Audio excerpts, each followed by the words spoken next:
अस्सलाम वालेकुम वरहमतुल्लाहि वबरकातुहू। आज मैं आपको बताऊंगा कि बवासीर का इलाज कैसे करना है। सबसे पहले आपने मिर्च का इस्तेमाल नहीं करना खाने में।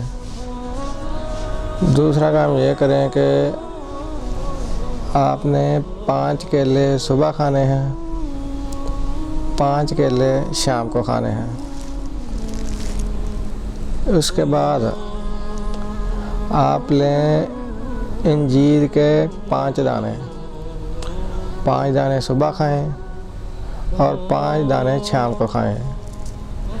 और तीसरा काम आपने ये करना है, जो देसी इलाज है, कि सरस के बीज लें। वो पंसारी से आपको आसानी से मिल जाएंगे। 50 ग्राम सरस के बीज ले लें, उनको कूट लें। कूटना है, ग्राइंड नहीं करना। कूट के आधा चम्मच सुबह खाएं, आधा दोपहर को खाएं, आधा शाम को खाएं। और खाना है पानी के साथ, ताज़ा पानी के साथ इसको खाएं।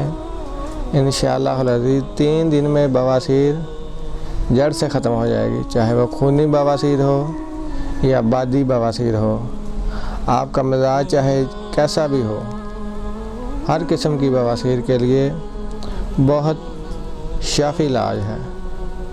दुआ में याद रखें। हकीम शाहिद महमूद सल्फी।